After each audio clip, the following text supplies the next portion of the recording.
Pronto, então, aí aqui diz assim, cadê? Ô, professor, o que é isso aqui? E a sucessão hanoveriana? O que é isso?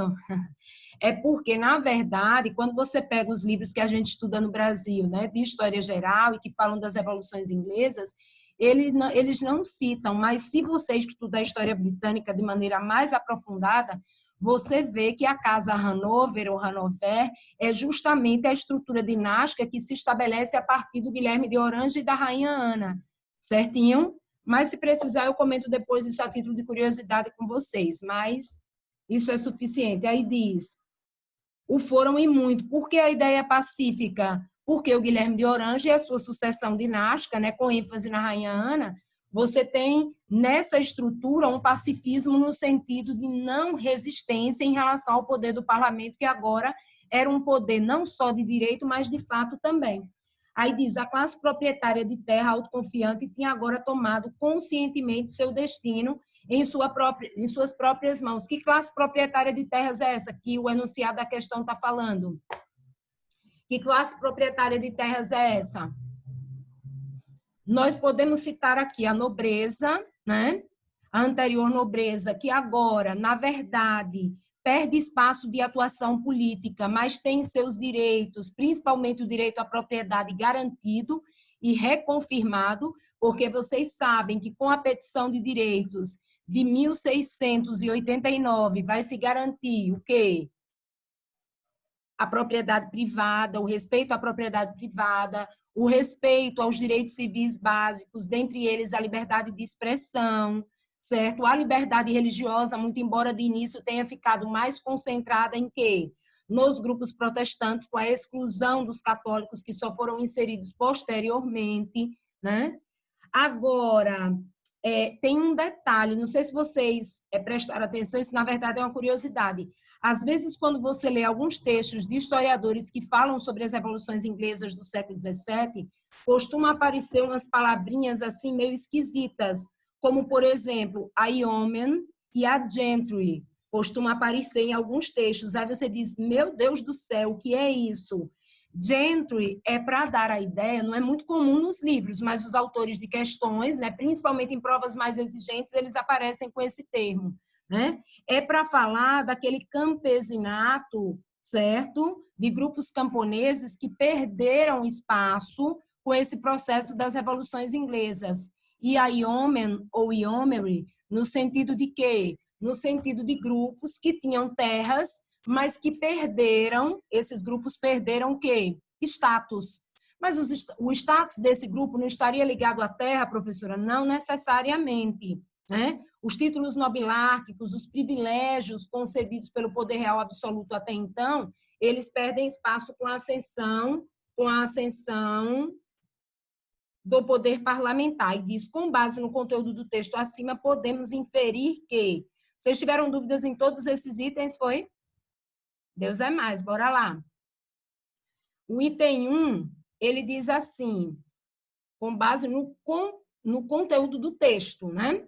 Podemos inferir que, item 1, os resultados da Revolução Inglesa concretizaram as expectativas da massa popular, no sentido de deter o avanço capitalista, só se você for louco. Ao contrário, o que é que eu disse para vocês na segunda passada?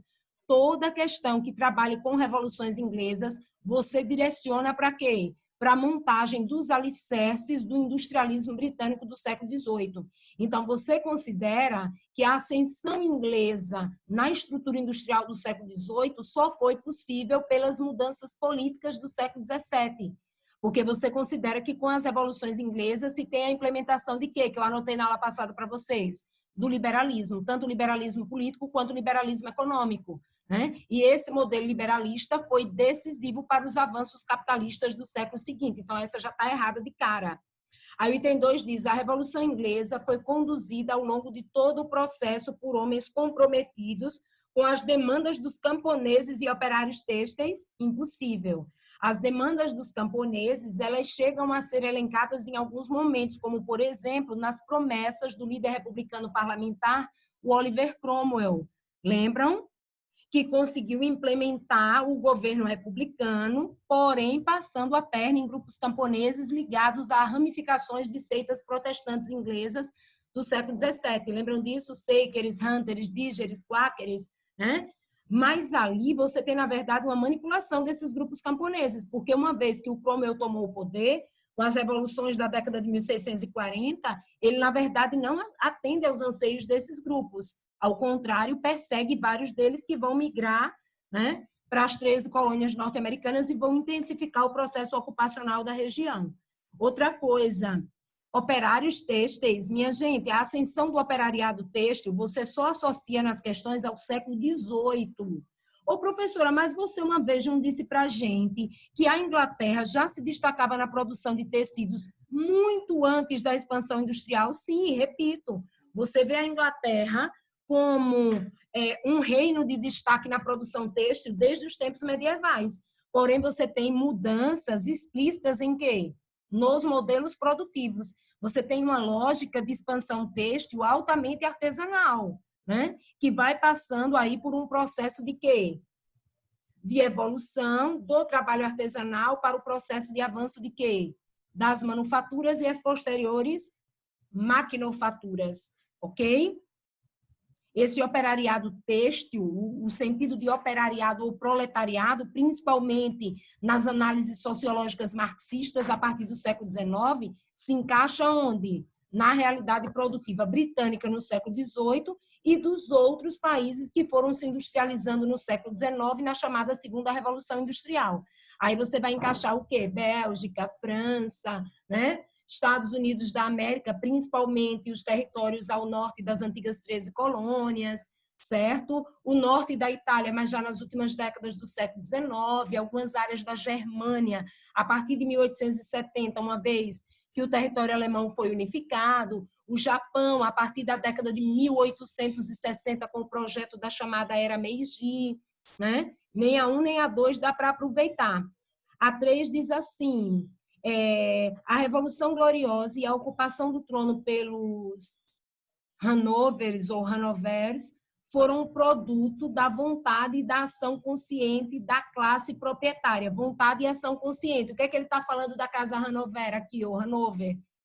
O impacto da Revolução Gloriosa, que tira definitivamente a dinastia Stuart do poder, estabelece uma nova sucessão dinástica, mas apenas ilustrativa, sem poderes práticos nas mãos. Ação consciente da classe proprietária? Sim, sim, principalmente da yeoman, proprietários de terras que queriam maior visibilidade no sentido de status social, muitos deles descendentes da rica burguesia, né, que lutava por esses status, certo? E que vão apoiar a derrubada da dinastia Stuart com a Revolução Gloriosa. 4. Os órgãos administrativos que tolhiam o avanço do capitalismo desapareceram com o final da primeira fase da Revolução Inglesa. Que órgãos administrativos seria esse? Os órgãos administrativos que tolhiam o avanço do capitalismo desapareceram com o final da primeira fase da Revolução Inglesa. Alguém não entendeu essa? Alguém não entendeu essa? Provavelmente alguns de vocês devam ter tido dúvidas nessa aqui, da questão 4. Teve, não foi, Bia? Desconfiei desde o princípio. Você não entendeu essa, né? Repare, é uma pegadinha, que é a mais difícil de todas. Vamos lá, vamos analisar juntos, todos vocês que estão aí. Diz assim, ó, os órgãos administrativos que tolhiam o avanço do capitalismo desapareceram com o final da primeira fase da Revolução Inglesa. Você vai dizer, meu Deus do céu, do que é que esse item está falando? Vocês não desconfiam, não? Darlinson, Gabi, Vivian, Natália, Luana, vocês não desconfiam do que é que ele está falando, não?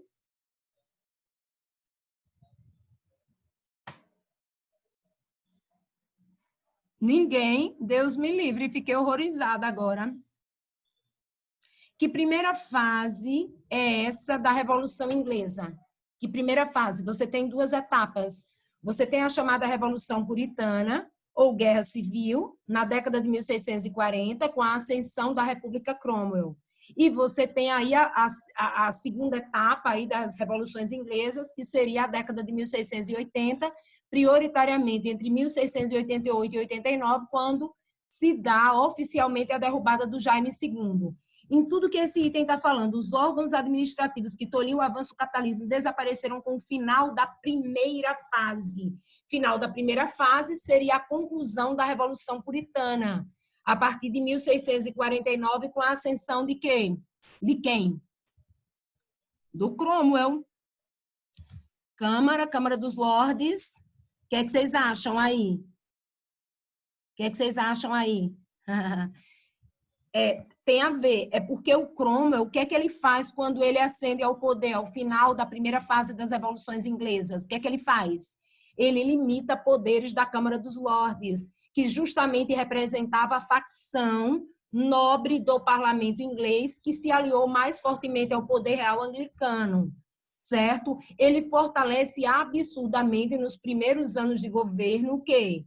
A Câmara dos Comuns, a facção burguesa puritana do parlamento britânico no século XVII. É ou não é? Não é isso que ele faz?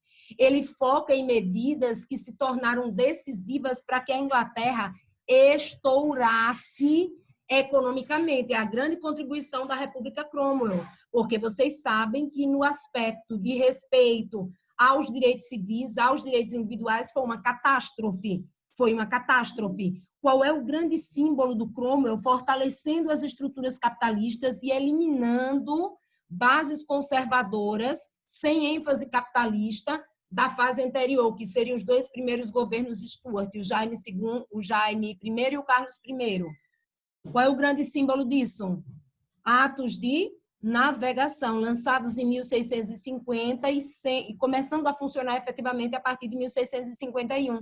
De que modo os atos de navegação eles rompem com as estruturas limitadoras da lógica capitalista anterior? De que modo que eles rompem? Fixando um ambiente de extremo monopólio da Inglaterra em importantes rotas de circulação de mercadorias através do comércio marítimo internacional da época, certo? Que acabou tolhendo o quê?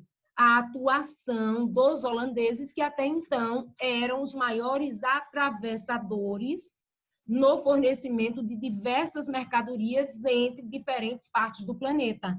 Então, realmente é um item que parece muito difícil, mas quando você destrincha, você entende o que ele está dizendo. Então, os órgãos administrativos que tolhiam o avanço do capitalismo, certo? Principalmente ligados a quê?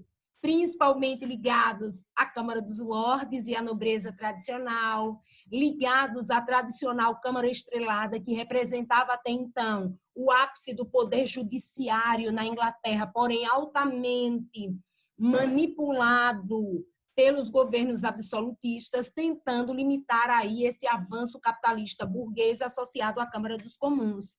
Desaparece, porque vocês lembram que, inclusive, uma das pressões ali do parlamento para apoiar o rei Jaime II no combate aos invasores, em 1640, foi justamente o que exigiu o assassinato de figuras como Lord de Strafford, o arcebispo Laud, e ainda por cima exigir a suspensão do funcionamento da Câmara Estrelada, considerando que até mesmo o judiciário britânico tinha se tornado um instrumento do conservadorismo absolutista.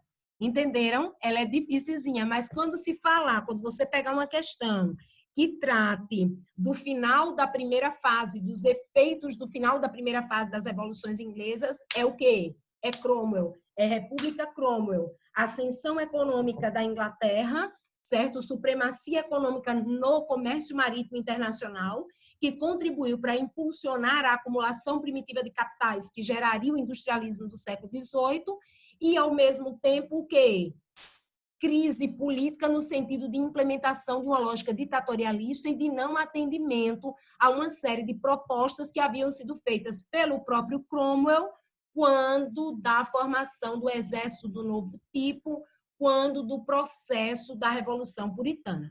Certinho? Deu para entender, Bia? E os outros também, porque eu tenho certeza que outros tiveram dúvidas aqui.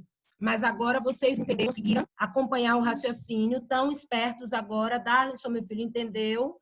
Luana, porque de repente você até marcou isso aqui como correto, né? Mas a gente está aqui é para você entender os porquês, porque à medida que você entende, outras observações que venham adiante, você já consegue destrinchar. Perfeito, Luana, perfeito, Darlinson. Beleza, superada a 4. Então, sobrou aqui o que para a gente? 3 e 4. Aí seria o quê? B de bola, né? B de bola. Simbora. Vamos lá. 4. Aí aqui do lado tem a 8, eu vou fazer. Logo depois a gente passa para 63, 65, 66, 67. A gente fez 62, 64, 65, 68, 69, 80, 82. Vamos fazer essas 60 que estão aqui. Vamos fazer logo a 8. Aí depois eu volto para 16. Vamos fazer alguns da 60 que o pessoal teve dúvidas. 8, 8, 8. Cadê a 8? 8. Essa começa a linha mais secular, associa-se com os levelers, não é essa? Também, o que eu tinha marcado como correto, mas não tinha percebido tanta coisa assim. Pois é. Não é isso, Darlinson? Espera aí, quem falou isso aqui foi o Darlinson? Foi. É isso, gente. Demora, demora. Dá trabalho. Mas você se garante muito mais que, eu acertei. Sim, mas é porque eu não sei bem. Então, você não acertou, você deu assim uma meia sola, uma meia boca, mas isso nem sempre funciona, né? E a gente precisa ir trabalhando com os mecanismos que funcionem sempre, né? Porque a tarefa de vocês é árdua, vocês precisam aí de uma vaga, né, nesse campo da medicina, que é o que vocês querem, e não é tarefa simples, é tarefa de gente grande, né? É tarefa de gente boa. Então, vocês precisam ser preparados no nível do desafio que vocês querem superar. Vamos lá. A 8. Vamos, todo mundo aí, cadê? Gabi, Vivian, Natália, cadê a 8? Diz assim: a linha mais secular associa-se com os levelers e os dígeres. Lembram? Niveladores, escavadores, grupos que pegavam algumas ideias ligadas ao reformismo protestante e adequavam a propostas de reformas sociais, certo? Nivelamento da sociedade, eliminação das discrepâncias entre grupos sociais, melhorias nas divisões de terras dentro da Inglaterra. Aí diz, embora seus programas diferissem muito, ofereciam soluções políticas e sociais para os males terrenos. Ofereciam soluções para os males terrenos, que seriam aqui para minimizar o quê? As divergências sociais. Aí diz, tais grupos surgiram dos acalorados debates realizados em Putney em 1647 entre oficiais do exército favoráveis aos grandes comerciantes e donos de propriedades rurais e os agitadores, aspas, que representavam as fileiras da tropa. Veja, ele dá a dica 1647. Você vai dizer, professora, eu não lembro não, calma. 1647, vocês lembram que a primeira etapa das chamadas revoluções inglesas, com a Guerra Civil ou Revolução Puritana, ela se dá ao longo da década de 1640. Nessa ocasião, em 1647, os exércitos de novo tipo, ligados ao parlamento, à burguesia da Câmara dos Comuns, essa galera já tinha conseguido vencer militarmente, né? A Batalha de Naseb.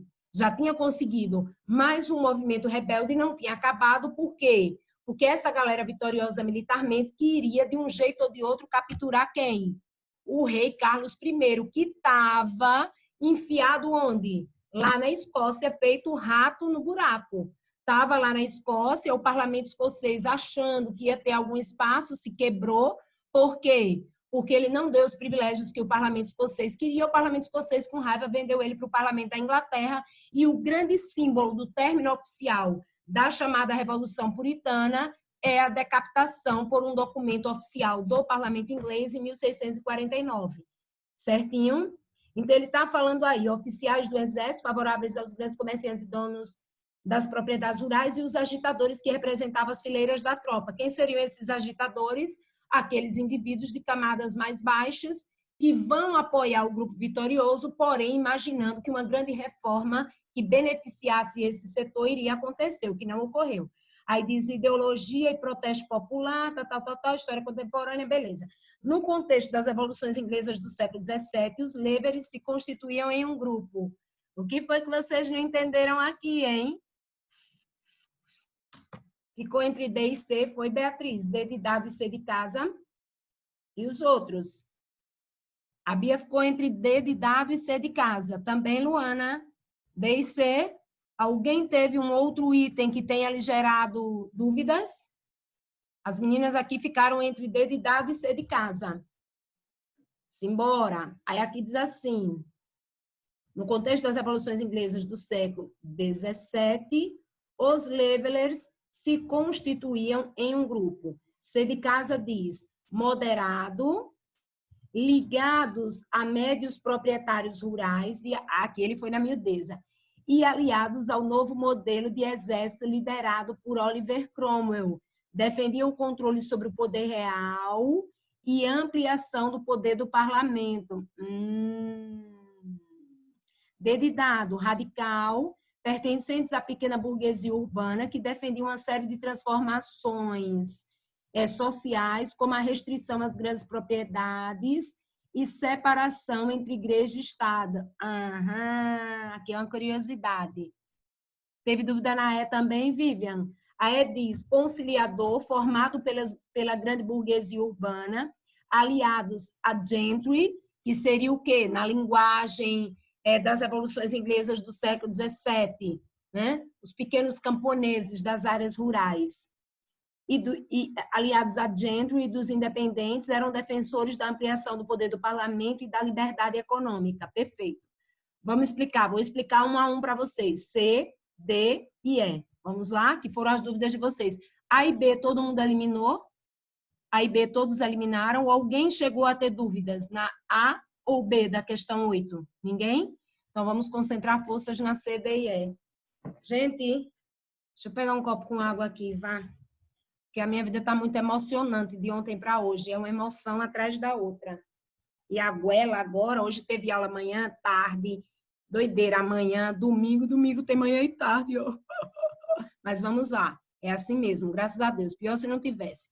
Vamos lá, deixa eu pegar só uma aguinha aqui que eu já volto e explico as três para vocês. Um segundinho só.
Oi, nós vamos. Sim, o que é que a gente estava falando? Minha gente, ontem foi uma onda, eu não tinha como falar com vocês. Eu falei com vocês, vim arrumar as coisas aqui para fazer o plantão, né? Aí subi aqui, quando eu cheguei lá em cima, gente, o celular caiu. Eu não sei, chega a dar vontade de chorar, o bicho quicando, descendo a escada. Meu Deus do céu. E agora não quebrou a tela, vocês acreditam? De uma outra vez, por muito menos, eu botei o bicho em cima assim do carro, ó. Ele caiu, trincou a tela. Dessa vez não trincou, mas ele ficou completamente louco. Não conseguia ligar de jeito nenhum. Eu disse, meu Deus. E eu pensando, eu tinha que saber o número de alguém para ligar, para avisar, mas eu não sei de qual o número de ninguém. Foi uma onda, viu? Ele ainda não está 100% do juízo, não, mas perto do que ele estava. Aí deixei a noite toda lá o bichinho carregando para ver se ele se recuperava, né, do acidente. Quando foi de manhã, eu botava, ligava, tum. Aí na hora que ligava, ele ficava um pouquinho, ia, começava, eu botava aqui a senhazinha, daqui a pouco ele pluf, desligava. Eu digo, meu Deus. Vamos lá, mas é assim mesmo, cada dia uma nova emoção. Vamos lá. Eu disse, não, tudo acontece comigo, até isso, mas vamos lá, vamos lá. Vai dar certo. Eu estava falando de alguma coisa das revoluções inglesas, questão 8, isso. Aí tem CDIE, vamos lá? Levelers, vida é luta. Pois é, né, não, Darnison? Não podemos sucumbir diante das lutas. Cadê? Peraí, o que vocês disseram aqui? Não me fale que de manhã eu disse, meu Deus, os meninos devem ter ficado sem entender por que que eu sumi. Como é que eu ia falar com vocês sem celular? Se eu ainda tivesse de qual o número de alguém, eu ligava de outro telefone, mas eu não tinha, eu não gravo o número de absolutamente ninguém. Eu mal sei o meu. Quando o povo me pergunta, eu fico pensando que número é. Oh, Jesus. Aí quando foi de manhã, ele ligou aí, bota o dedo, nem o dedinho aqui, ele tava lento. Aí eu bota a senha, aí ele liga, vai. Ai, meu Deus, ai, meu Deus. Aí o WhatsApp, aí fica aquela demora, aí o bicho abriu, eu digo, chega, meu Deus, aí botou, foi só aquela mensagem que eu passei, ele desligou. Eu digo, mamãe, se eu não fosse veloz, o bicho desligava antes. Vocês iam pensar que eu fui abduzida pelos extraterrestres, porque desapareci. Oi, mas vamos lá, é assim mesmo, depois melhora, sempre melhora, sempre melhora. E se não melhorar, a gente dá um jeito de melhorar. Vamos lá. Então, C, D e E. C, D e E. A letra C diz. É os levelers, né? Gente, quem eram os levelers? Independente desses itens. Levelers, que a gente viu na segunda-feira. Eram apelidados como o quê? Traduzindo para o português. Niveladores. Eram aqueles que defendiam a proposta de quê? De minimização das discrepâncias sociais, de eliminação das discrepâncias sociais, criando-se uma sociedade aí mais justa, menos desigual, certo?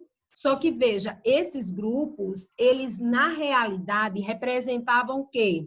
Uma ideia de moderação ou uma ideia de radicalismo? De radicalismo, todos eles. Levelers, Dígeres, Quakers, Seikers, Rankers, e os Levelers e os Dígeres, principalmente, eles propunham, inclusive, aí medidas mais drásticas, né, de ataques às propriedades. É tanto que alguns desses grupos que atuavam dentro do setor religioso também, os grupos reformistas maiores, mais clássicos, mais tradicionais, não queriam apoiar esses grupos. Uma ramificação disso, por exemplo, na Alemanha do século XVI, vocês lembram?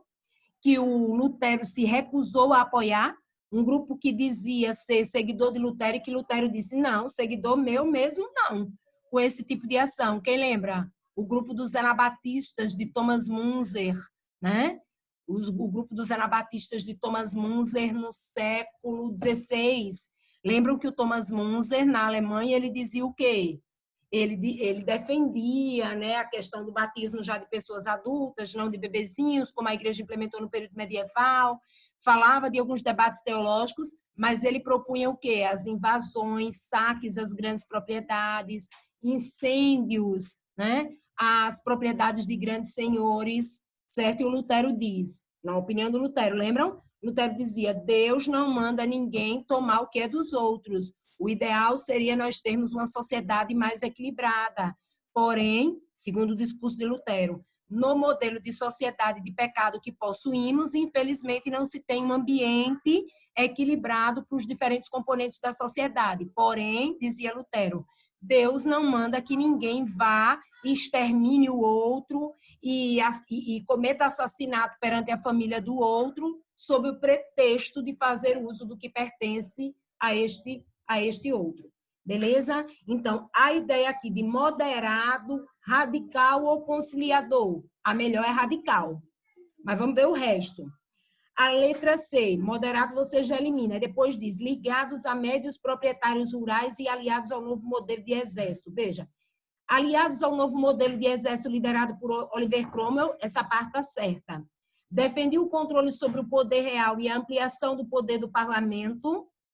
Sim, inclusive, não só o controle, mas a eliminação desse poder real, porque eles vão abraçar a proposta de quê? Eles vão abraçar a proposta de uma república, certo? Que desse autonomia para os grupos religiosos, ou seja, onde o Estado não interferisse na igreja, ok? Que desse autonomia para os grupos religiosos. Beleza? Se ligaram até aqui? Pois bem, entenderam, né?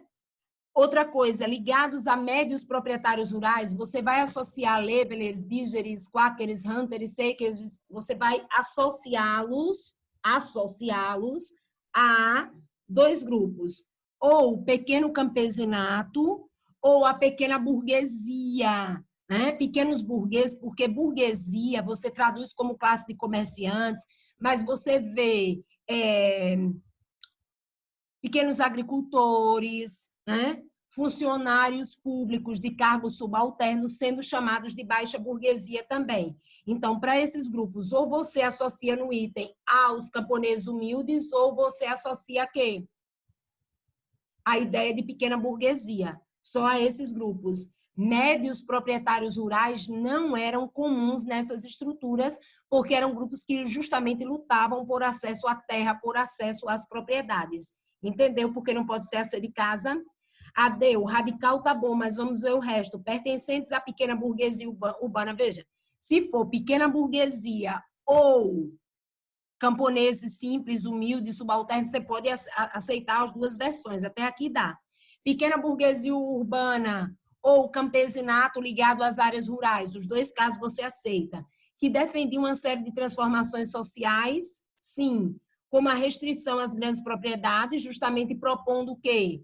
Uma redivisão, uma reestruturação desse acesso ao grande volume de terras, isso não só os leveles, mas aí você incluiria os dígeres também. Separação entre igreja e Estado, isso aqui dá um nó na sua cabeça. Peraí, essa galera propunha separação entre igreja e Estado, veja, é uma galera que se utiliza de discursos religiosos, que tenta implementar algumas medidas religiosas não oficiais, né? Tanto que eram consideradas seitas, propõe um Estado flexível aos interesses desses grupos, um Estado flexível aos interesses desses grupos, tá entendendo? Ou seja, um Estado, né, que estivesse, digamos assim, acessível a conceder direitos a esses setores da sociedade, tanto no campo religioso quanto no campo social. Então, nesse caso, sim, uma separação, não no sentido de um confronto, mas no sentido de uma maior liberdade para os grupos religiosos da parte do Estado. Certinho? A D tá boa. A letra E diz, conciliador, não tinha um perfil de conciliação, mas de enfrentamentos. Foi tanto que quando Cromwell assumiu, Cromwell vai se utilizar do radicalismo, do ímpeto rebelde desses grupos ao seu próprio favor, mas depois vai questionar esse ímpeto rebelde e vai perseguir a galera. Aí diz, formado pela grande burguesia urbana, não. Você só pode associar esses grupos ou à pequena burguesia urbana ou aos camponeses mais humildes das áreas rurais. Aí diz aqui, aliados da gentry e dos independentes. Gentry, o que seria gentry? Esses camponeses mais simples, tudo bem. Dos independentes poderia ser grupos mais autônomos, inclusive independentes no campo religioso, taxados como seitas. Esse ponto poderia ser da segunda linha da letra E. Eram defensores da ampliação do poder do parlamento e da liberdade econômica. Defensores da ampliação do poder do parlamento, sim, com certeza, porque defendiam aí a república parlamentar. A outra observação, liberdade econômica. Eles defendiam a ideia de liberdade econômica. Na verdade, o foco deles era propor um equilíbrio econômico. Essa liberdade econômica está muito associada à ideia do liberalismo. De certo modo, estava contida essa ideia, Valéria? Estava, porque os diferentes grupos burgueses, mesmo os mais humildes, defendiam que os altos níveis intervencionistas do Estado, né, sobre a economia beneficiavam apenas um grupo minoritário e não a maioria da sociedade. Entenderam? Porque, nesse caso, a D de dado é melhor e o que é que tem de certo e de errado na C e na E? Tudo bem aqui? Tranquilo? Tranquilo, Bia? Tranquilo? Meninos, Darlinson, Vivian, Gabi, Natálias, Vivian, beleza. Bora lá, na casa na dezena aqui do 60. Tem algumas que nós não tínhamos feito ainda. 63, 67, 66 e 65. Bora. Cadê?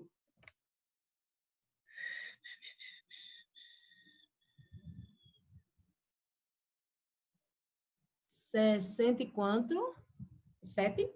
Passei. 67.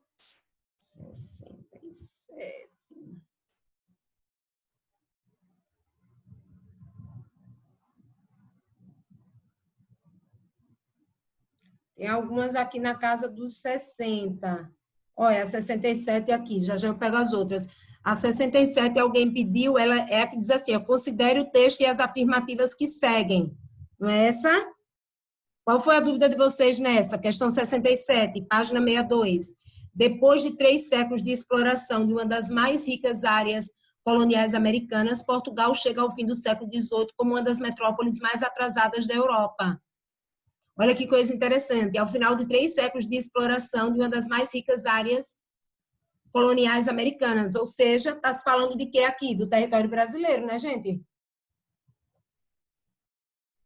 Aí diz, Portugal chega ao final do século XVIII como uma das metrópoles mais atrasadas da Europa, o que é um contrassenso, porque os portugueses, nos séculos XV, XVI e XVII, ganharam muita grana, inicialmente sendo pioneiro nas rotas de comércio, nas rotas atlânticas, na busca pelas especiarias orientais, ainda no século XV até o começo do século XVI, certo? Monopolizou o processo de colonização do território brasileiro, teve possibilidades de expandir-se na direção do interior do território, mesmo porque os espanhóis não apresentaram interesses práticos de ocupar as terras, né, mais ao centro, mais a oeste do território, né, que era algo previsto pelo Tratado de Tordesilhas. Portugal ficou atrasada por quê, gente? Porque você vê que os portugueses ganham muita grana, mas eles não vão investir essa grana em estruturas geradoras de mais dinheiro. Então, os gastos excessivos, a sustentabilidade da corte parasitária, a dificuldade de investimentos geradores de mais rendas, investimentos de longa duração, tudo isso gerou o quê? Um atraso do território português, é como se Portugal ficasse parada no tempo e outras nações que inicialmente não deslancharam tanto quanto Portugal acabaram passando à frente. Aí diz, a propósito disso, o historiador Fernando Novaes afirma, o Enem já citou várias vezes Fernando Novaes, e esse livro dele aqui, Portugal e Brasil na crise do antigo sistema colonial. Várias vezes o Enem já citou fragmentos de texto desse livro. Aí diz, o fato de a metrópole não se desenvolver paralelamente à colônia é que criou condições para o trasladamento dos tesouros. Repare, o fato da metrópole não se desenvolver paralelamente, né, à colônia é que criou condições para o trasladamento dos tesouros, ou seja, o saque dos tesouros coloniais pelo poder metropolitano. Em outras palavras, os estímulos da exploração colonial portuguesa iam sendo acumulados por outras potências. Traduzindo, Portugal saqueando as riquezas da sua maior colônia, o Brasil, porém, pulverizando essas riquezas através de acordos comerciais catastróficos, exemplo do Tratado de Methuen, né, com a Inglaterra, firmando acordos desde a expulsão dos holandeses do Brasil, que geraram altos níveis de endividamento, né, e escoamento rasteiro das riquezas coloniais. Beleza, o que foi que vocês não entenderam nessa? A Tainine não entendeu a 4, Beatriz, nessa você não entendeu a 3, foi? 3 e 4? 1 e 2, tem alguém de vocês que, porventura, tenha tido alguma dúvida na 1 e 2? Ninguém? Só 3 e 4, queridinhos. Só 3 e 4. Só 3 e 4. 1 e 2 também. Pronto, então bora tudo. Aí diz assim, ó. Como é? Já esqueci o final. Em outras palavras, os estímulos da exploração colonial portuguesa iam sendo acumulados por outras potências, certo? O escoamento das riquezas coloniais, né? Aí vamos lá, item por item. 1, 2, 3 e 4. 1, 2, 3 e 4. Vamos lá. O item 1 diz assim: a incapacidade de Portugal de aproveitar as riquezas que retirava do Brasil para o seu próprio desenvolvimento, tranquilo, perfeito, deveu-se ao fato de a coroa lusitana nunca ter conseguido constituir um Estado forte e centralizado na metrópole. Pelo amor de Deus, você tem esse Estado forte e centralizado? Tem, minha gente. Portugal, inclusive, conseguiu centralizar poderes políticos, poderes administrativos desde a Baixa Idade Média. Portugal foi pioneira nesse processo de centralização de poderes. Porém, aí é que vem o nó. Você tem uma excessiva centralização de poderes em torno da figura real e uma necessidade da figura real promover sustentabilidade para alguns setores que foram altamente parasitários, a exemplo da nobreza tradicional.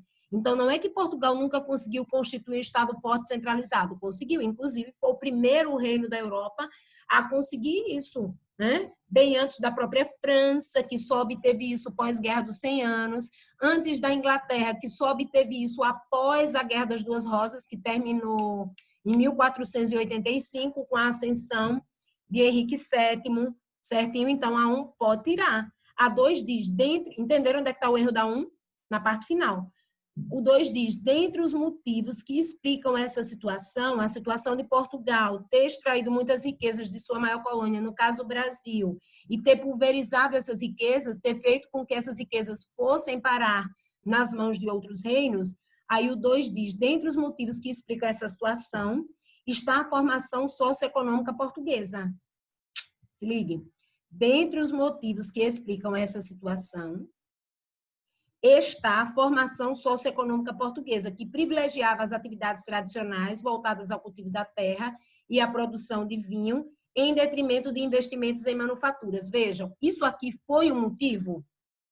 O fato de Portugal não ter investido em manufaturas, o fato de Portugal ter mantido uma estrutura econômica altamente focada para a produção agrária dentro da colônia, no caso de Portugal, para produções artesanais, como, por exemplo, a produção de vinhos, e não ter investido em manufaturas que depois pudessem ter seguido a evolução tecnológica maquinofatureira. Isso foi um fator limitador para Portugal? Claro que sim. Portugal começou a se dedicar a comprar grandes volumes de manufaturados das mãos de quem? Dos ingleses, artigos de luxo para serem utilizados por grupos nobres, artigos de luxo que eram comprados da França. Então, tudo isso foi um fator prejudicial também para Portugal, certo? Foi um dos. A 2, sim, a 2 faz parte. A 3, um dos fatores que contribuiu para que Portugal continuasse um país eminentemente agrícola, não desenvolvendo um setor de manufaturas, foi o Tratado de Methuen, assinado com a Inglaterra em 1703. Isso foi um dos fatores? Foi um dos. Mas, na verdade, esse tratado ele já foi assinado no início do século XVIII. Mesmo antes desse tratado, Portugal já vinha num déficit financeiro em relação a outras nações europeias bem forte. Voltou? Ufa, pensei que ia ficar parado. Ai, meu pai. Travou, mas agora voltou, né? Vamos lá. Então, esqueci até o que eu estava dizendo. Eu disse, meu Deus, agora vai sumir. O Tratado de Methuen é um fator? É, porque levou ao auge esse endividamento de Portugal com a Inglaterra. Professora, mas se eu pegasse um item dizendo que mesmo antes do Tratado de Methuen, o processo de escoamento de riquezas da colônia para com outros reinos europeus, através da dependência financeira de Portugal, com esses outros reinos já era algo existente, estaria certo? Claro que sim. Mas o Tratado de Methuen é o principal símbolo da bagaceira. Por quê? Porque é um período no qual o processo de exploração mineratória no Brasil estava começando, e aí o que é que ocorreu? A mineração, que era algo que vinha sendo super esperado pelos portugueses desde o começo da colonização do Brasil, acabou não trazendo os níveis de lucratividade que os portugueses almejavam, por conta dessa expansão dos níveis de endividamento de Portugal em relação à Inglaterra. Faz parte também dos fatores. Você vê que são vários. 4. Dentre os problemas enfrentados pela coroa portuguesa, estava a sua incapacidade de controlar tanto o contrabando de bens manufaturados para a sua colônia americana, quanto a fabricação desses bens no Brasil, cuja produção foi liberada pelo Marquês de Pombal, quando o primeiro-ministro do rei Dom José de Portugal, só se vocês estiverem doidos nessa. Pensa comigo. Dentre os problemas enfrentados pela coroa portuguesa estava a sua incapacidade de controlar o contrabando de bens manufaturados para a sua colônia americana. Ao contrário, Portugal vigiava isso pra caramba, a entrada de manufaturados. A dificuldade maior estava em controlar o contrabando de quê? De metais preciosos da colônia para com o cenário externo. Outra coisa, diz assim, ó, quanto à fabricação desses bens no Brasil, cuja produção foi liberada pelo Marquês de Pombal, produção de manufaturados no Brasil, gente, você pode não lembrar a data. O Marquês de Pombal, ele atuou, mas você tem que lembrar que é século XVIII, certo? Na época que a mineração já estava dando sinais de declínio.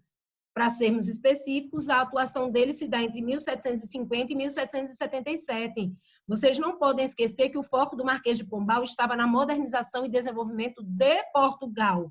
Então, ele não tinha o menor interesse de viabilizar mecanismos beneficiadores da colônia. Ao contrário, a perspectiva dele era aumentar mais e mais e mais o quê? Os níveis de exploração colonial.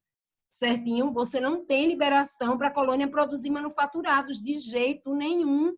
De modo que, no final desse século, depois que o próprio Marquês de Pombal já tinha sido demitido por Dona Maria Doida, irmã do Dom José, quando Dom José morreu, a Dona Maria Doida vai e lança o quê? O Alvará de 1785, que reafirmava pela milionésima vez que o Brasil, como colônia de Portugal, não poderia ter o quê?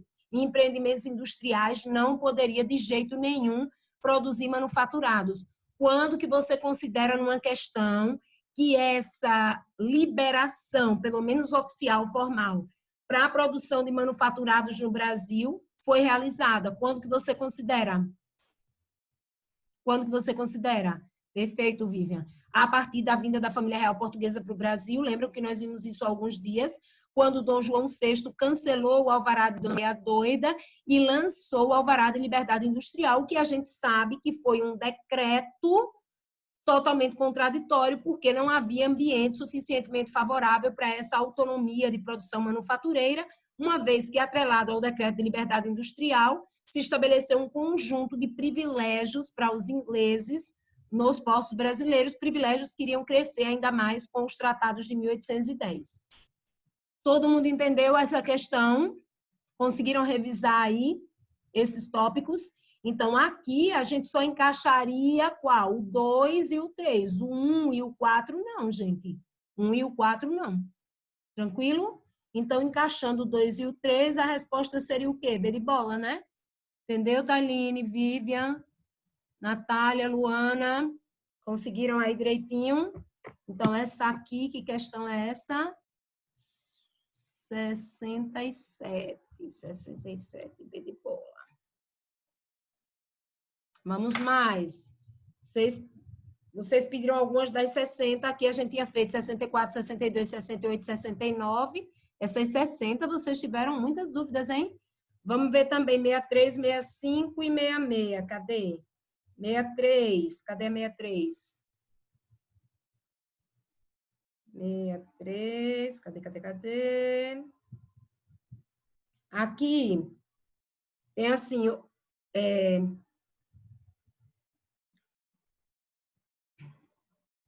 ouvi, ó povos, o grito, que vamos livres erguer, não é essa? O Brasil sacode o jugo, independência ou morte. Congresso opressor jurara nossos povos abater. Em seu despeito amamos, independência ou morrer.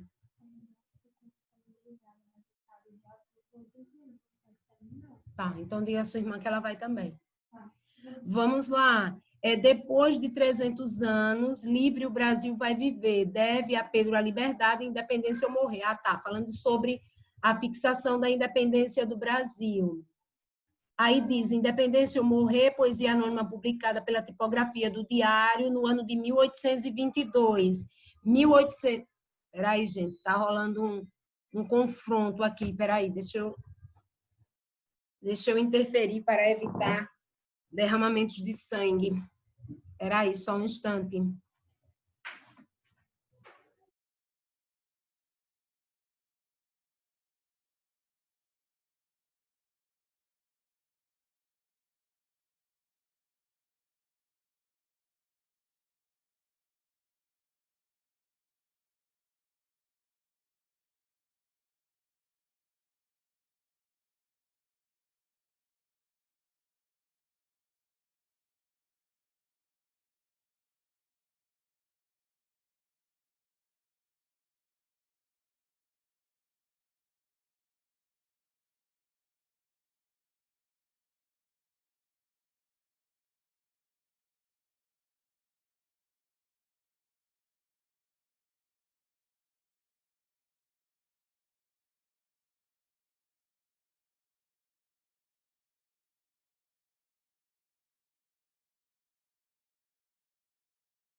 Ação policial concluída. Vamos voltando. O que é que eu estava dizendo? Vou procurar aqui.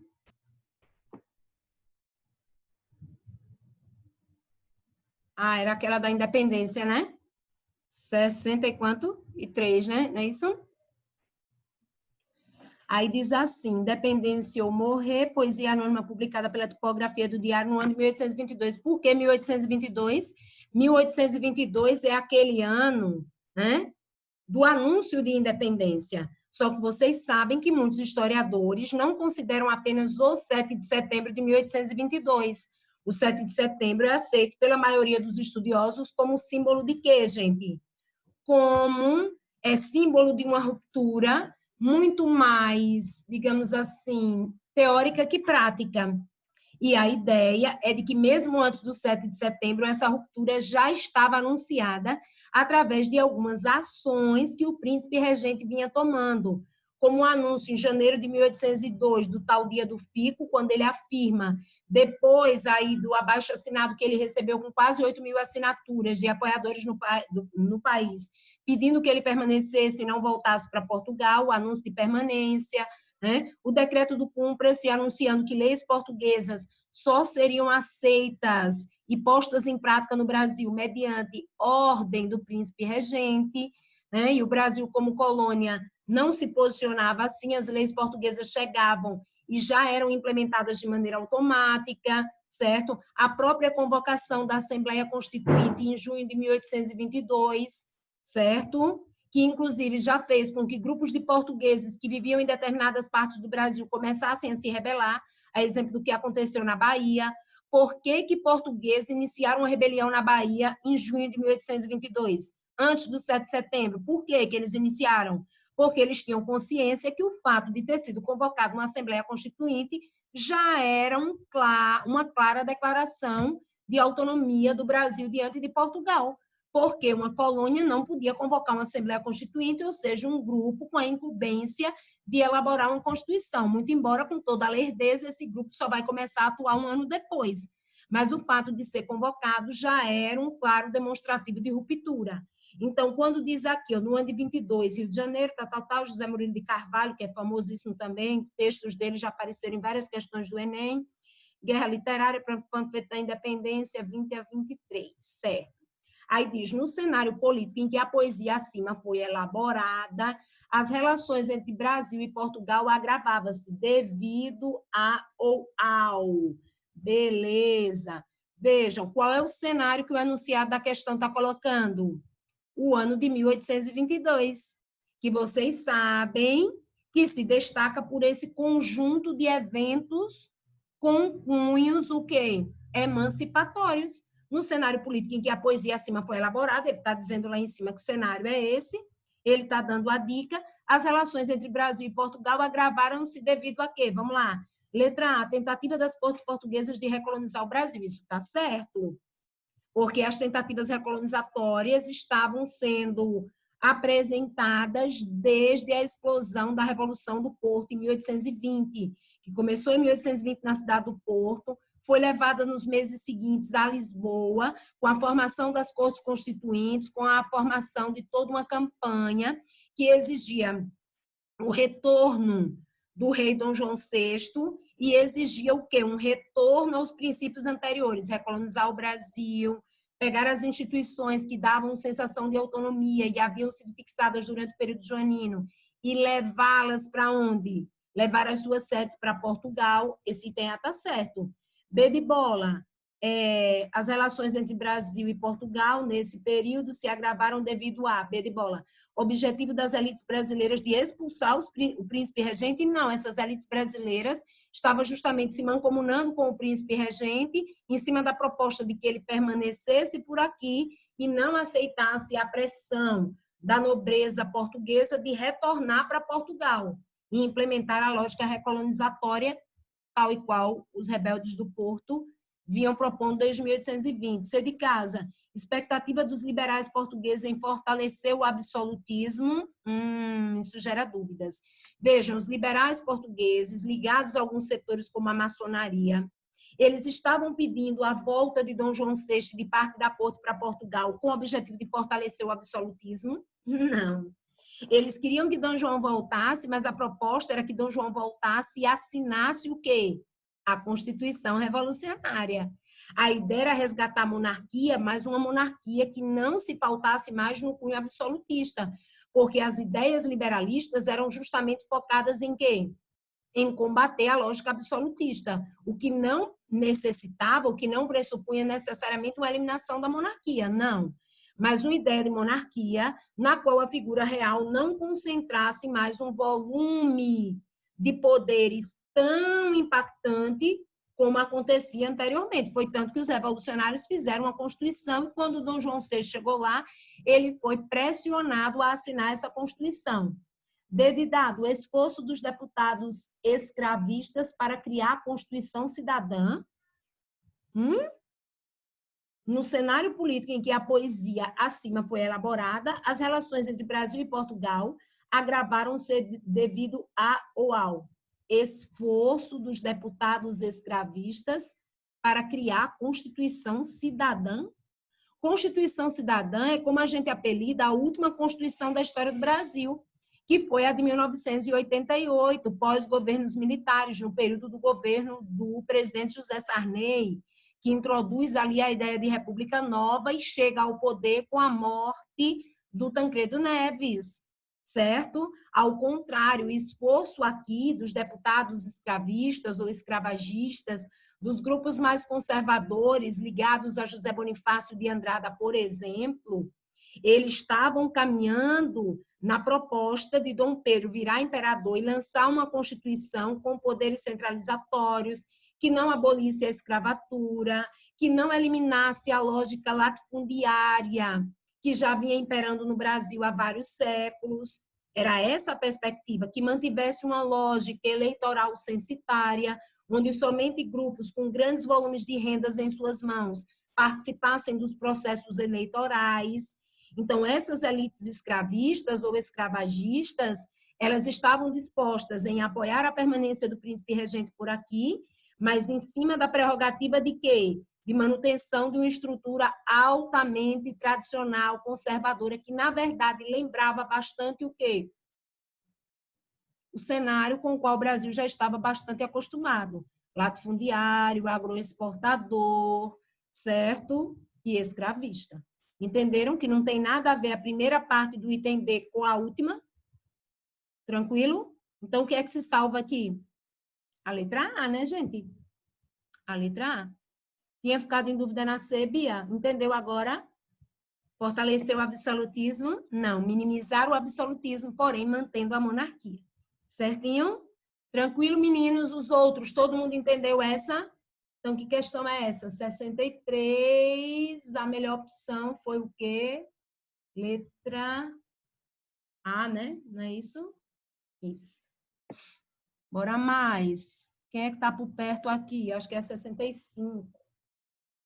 Cadê a 65?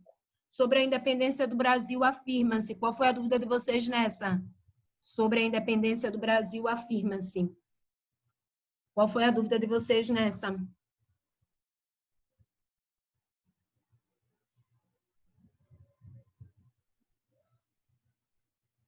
(65), meninos.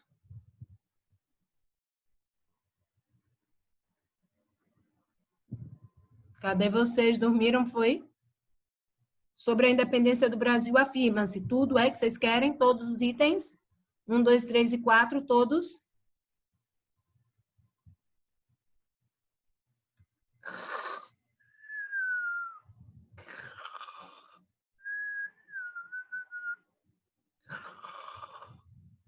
Quem foi que pediu essa? Quem foi o abençoado ou a abençoadinha que pediu a 65? Desapareceu? Então, que Deus o tenha em bom lugar. 66.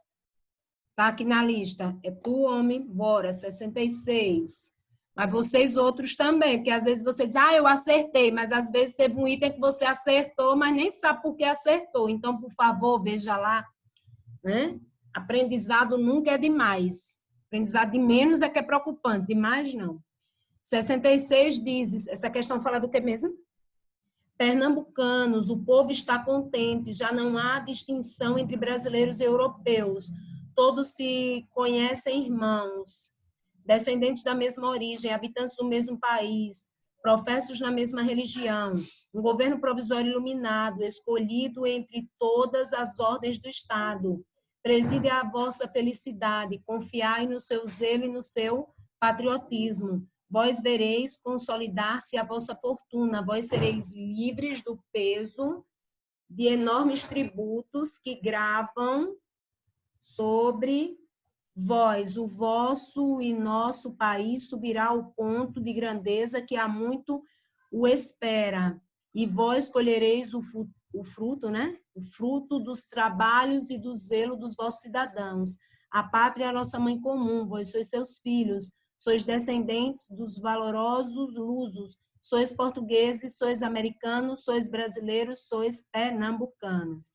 Aí ele dá a dica, porque quando você começa a ler, você acha meio confusa. Ele está dizendo aí, ó, proclamação do governo provisório revolucionário de Pernambuco, 9 de março de 1817. É a Revolução Pernambucana de 1817. Governo provisório, vocês sabem que foi estabelecido um governo provisório na Revolução Pernambucana de 1817. Mas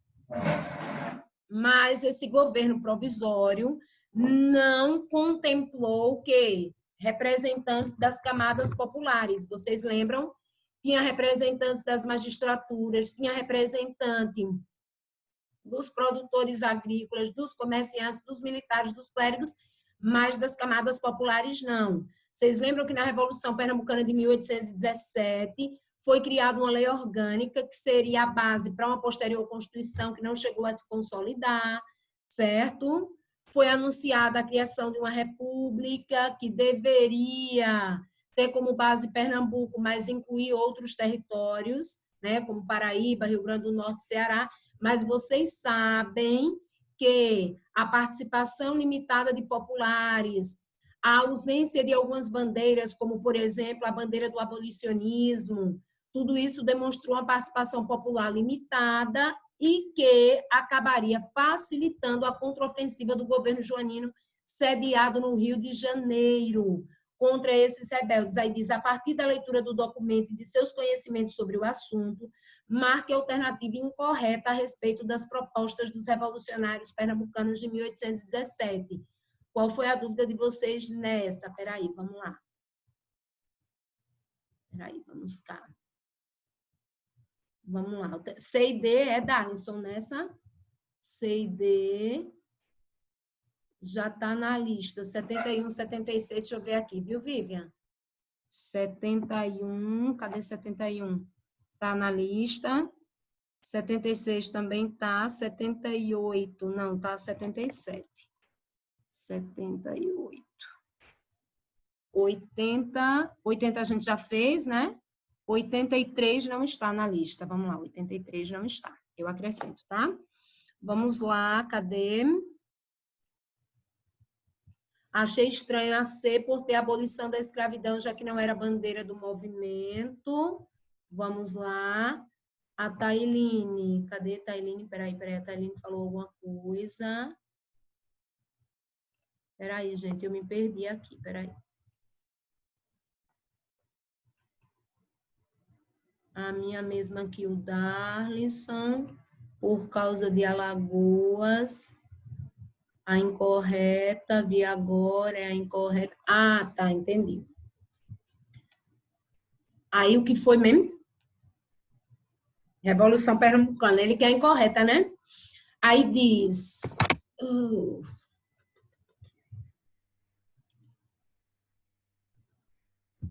Tem umas 5.000 mensagens de WhatsApp aqui desde ontem. Eu olho, chega a me dar tristeza. Eu não sei por onde eu começo. E toda hora que... Na hora que o bicho ligou, eu disse, meu Jesus, trim, trim, trim, trim, trim, trim, trim, trim. Eu não sei nem por onde eu começo, mas vamos lá. Uma hora eu começo. Aí diz assim, ó.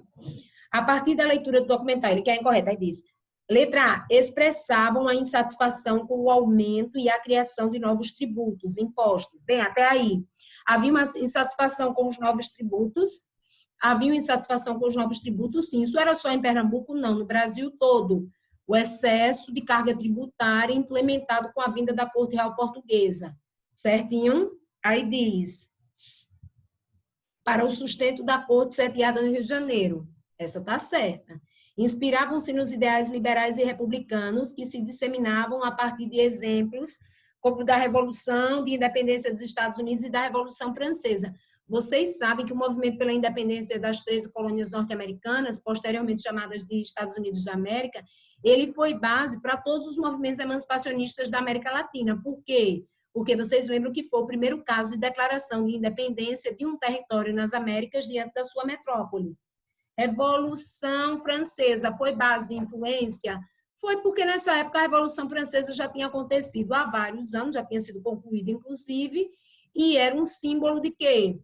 Das chamadas revoluções liberais do século XVIII, que criticavam o absolutismo, que criticavam o mercantilismo e, por sua vez, criticavam os sistemas coloniais. E criticar os sistemas coloniais para qualquer movimento que pregasse emancipacionismo era algo fundamental. C de casa, propunha a igualdade de direitos políticos e civis, a tolerância religiosa, vejam. Igualdade de direitos políticos e civis, nunca na galáxia. Se estivesse propondo essa igualdade de direitos, representantes de camadas mais baixas da sociedade teriam sido contemplados. Se estivesse propondo igualdade de direitos políticos e civis, isso incluiria também setores totalmente marginalizados nesses direitos, a exemplo dos escravos. Tolerância religiosa não chegou a ser uma bandeira marcante dentro do movimento. E a abolição da escravidão, pior ainda. Buscavam fortalecer os vínculos com as capitanias vizinhas, como Alagoas, Paraíba e Rio Grande do Norte, com certeza. Mas no caso de Alagoas, vejam, no caso de Alagoas, tentava-se fortalecer os vínculos, por quê? Porque ela ainda não tinha sido aclamada como província autônoma, muito embora já se declarasse assim. E aí, como essa parte ao sul do território pernambucano já vinha com um discurso de autonomia, né? Tentou-se o estreitamento de relações, mas essa parte foi mais resistente a um atrelamento com os rebeldes pernambucanos. Como prêmio, Dom João VI fez o quê? Ratificou, consolidou o decreto de autonomia, que essa própria área, né, do território que nós classificamos como território alagoano já vinha declarando isso e lutando por isso anteriormente. Dom João VI apenas dá a machadada final, né, decretando oficialmente a autonomia da região, que já vinha se proclamando autônoma desde antes. Então, buscou fortalecer os vínculos com essas áreas vizinhas? Buscou. Muito embora esses vínculos tenham ficado muito fragilizados, inclusive em relação à área de Alagoas. Certinho? Com a intenção de constituírem uma república independente do restante da América Portuguesa. O que é, menino? O que é que você quer, meu filho? Suporte de assistência? Quero assistência nenhuma, não. Vá saindo, vá.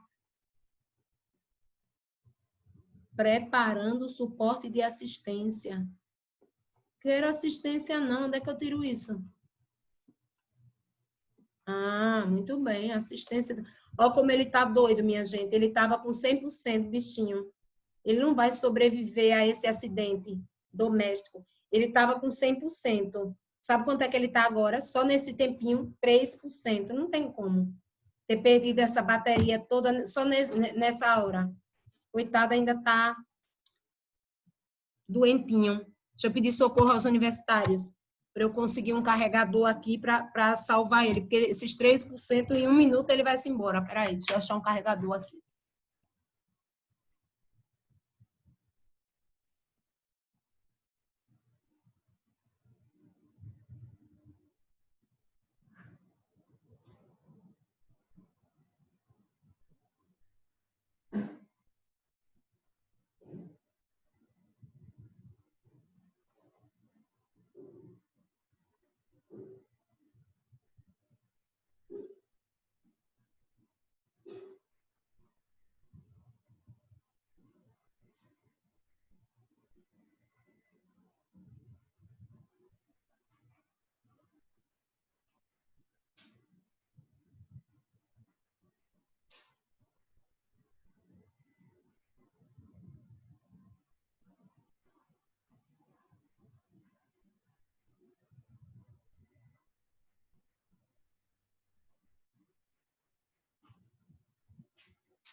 Bora. Cadê? Então, entenderam essa? O que era que a gente estava fazendo? Entenderam essa aí?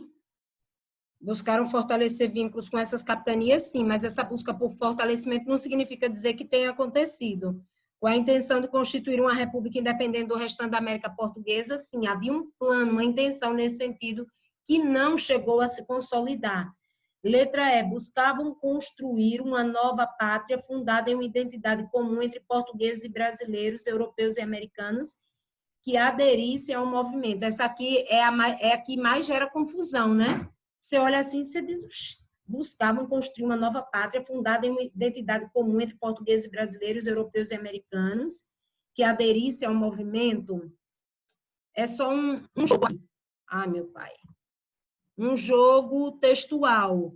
É justamente para dar a ideia de que, independente das origens dos indivíduos, claro, aqui você não tem um posicionamento a respeito da população negra de origem diretamente africana, mas a ideia era que, a despeito das origens dos indivíduos dentro do território brasileiro, deveria haver o quê? Uma integração em nome do desenvolvimento do território. Lógico, em torno daqueles que fossem a favor dessa integração, independente de serem portugueses, de serem, aspas, brasileiros autênticos, que não dá nem para a gente definir o que seria isso, né? Americanos, quando diz americanos aqui, é serem do continente americano, não seria só a galera da América do Norte, europeus. A proposta do movimento é uma proposta de integração, tanto de territórios quanto de grupos componentes do território, sem se levantar oficialmente a bandeira da integração das populações negras. Certinho? Tranquilo? Entendido aqui? Então, onde é que está mesmo a tragédia aqui? A tragédia aqui maior está na letra C, né? Que questão é essa? Que número é esse? 66, né? 65 se foi, pronto. As das 60 já era, né? As outras a gente tinha feito. Vamos lá, vamos para o pequenininho de novo. Tem uma que é a número 16, depois tem a 92 e 94. Bora lá, cadê a 16? Vamos lá para o começo. 16, 16, 16. 16, 16. Começa assim. Quem é que quer a 16? O dono da 16 está aí ou ninguém quer mais? Porque vocês têm essa doidice. Vocês pedem, depois desistem. É uma doidice de vocês. Olha a Natália, a Natalinha. Vai até que horas? Que horas são agora? 9h30, olha. Querem esticar até 10? Não estão aguentando mais não, é? Estão pedindo arrego já, é? Então vamos até 10. Eu prometo que quando for 9h59, eu começo a me preparar para parar. Prometo que eu não serei abusiva. Vou tentar, né? Eu tento, mas uma hora eu consigo. Calma, Natália. Pega aí um copinho com água para molhar a goela. Lava o rosto aí rapidinho. Por mais 31, 29 minutos, vocês aguentam. Vocês aguentam 5 horas de aula, que dirá 29 minutos. Vamos lá. 16. Essa aí, vejam, Gerald Winstanley, líder dos escravos da Revolução Puritana na Inglaterra. Isso é uma curiosidade. 1640 a 60, definiu a sua época como aquela em que o velho mundo está rodopiando como pergaminho no fogo, embora os escavadores, né, os dígeres, sido vencidos. A Revolução Inglesa do século XVII, por que foram vencidos? Porque suas propostas reformistas, na prática, não foram executadas, depois que o Cromwell, que era quem prometia que ia executar essas medidas, né, pulou fora. Aí diz, a Revolução Inglesa do século XVII trouxe mudanças significativas, dentre as quais destaca-se. Veja, quando ele diz a Revolução Inglesa do século XVII, lembrem-se, quando ele trata de maneira singularizada, ele está levando em conta as duas, tanto a década de 1640 quanto a década de 1680, tanto aquilo que a gente chama de Revolução Puritana, quanto o que nós classificamos como Revolução Gloriosa. Ô, professora, nesse enunciado aqui eu não entendi. Esse cara liderando, eu disse escravo, não professor dele, liderando os escavadores da Revolução Puritana, ou seja, dígeres, eu disse uma coisa, depois disse outra. Veja, esse cabra aqui, ele foi uma das lideranças mais conhecidas dos dígeres, certinho? Ele era conhecido também como um pregador, porque ele proferia uma série de palavras religiosas, mas com um cunho de luta social muito grande, o que era típico desses grupos, né? Eu disse escravos, escavadores, depois disse dígeres. Sou doentinha. Aí disse, a Revolução Inglesa do século XVII trouxe mudanças significativas, dentre as quais... Qual foi a dúvida de vocês nessa, na questão 16? Qual foi a dúvida de vocês nessa? Ui! A todas dessa? Tranquilo. Espera aí, deixa eu esticar as varizes aqui. Meu Deus, eu tô com a cara de defunto da miséria. Mas vamos lá. Blá, blá, blá, trouxe mudanças significativas. Ele quer as mudanças geradas pela Revolução Inglesa, ou seja, aqui pelo movimento como um todo de derrubada do absolutismo na Inglaterra do século XVII. Mudanças significativas. Letra A, instituição do sufrágio universal e a ampliação dos direitos das assembleias populares. Bora pensar? Revoluções inglesas, instituição do sufrágio universal. O que seria o sufrágio universal? O direito de voto para todos. Você vê essa ideia sendo implementada com as revoluções inglesas do século XVII? Não, você vê uma lógica bem aburguesada, né, gente? Com a questão do voto, mais um raciocínio de voto baseado na defesa da propriedade, baseado na defesa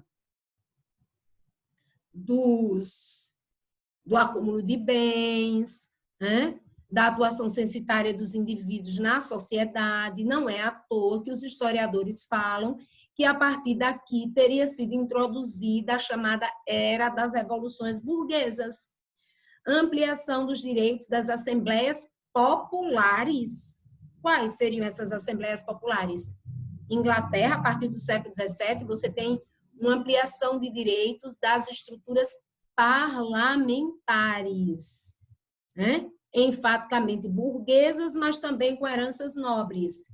Essas assembleias populares, elas foram típicas da antiguidade clássica, grega e romana também. Porém, vocês sabem que mesmo com o nome populares, elas abrigavam fundamentalmente representantes de quê? Do grupo dos cidadãos. Homens maiores de idade, né?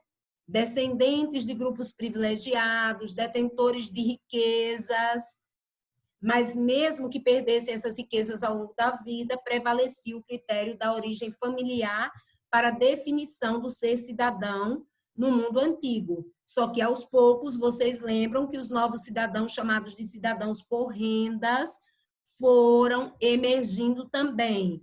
Na Grécia, no caso de Atenas, a partir das reformas de Solon, justamente a partir do ano de 594 a.C., século VI a.C., e entre os romanos, o destaque para os direitos censitários vai ser dado a partir do quê, pessoal?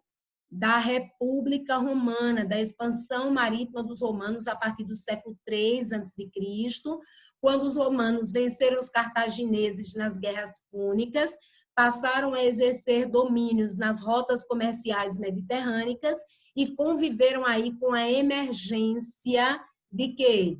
Dos novos ricos do comércio marítimo, muitos deles de origem plebeia, mas que começaram a exigir direitos censitários, sendo transformados em grupo de quê? Dos homens novos, também chamados de cavaleiros, que gradativamente foram sendo privilegiados, certo? Isso no mundo antigo. B de bola, em relação à Revolução Inglesa do século XVII, mudanças, dentre as quais destacam-se separação entre Estado e religião e a anexação das propriedades da Igreja Anglicana.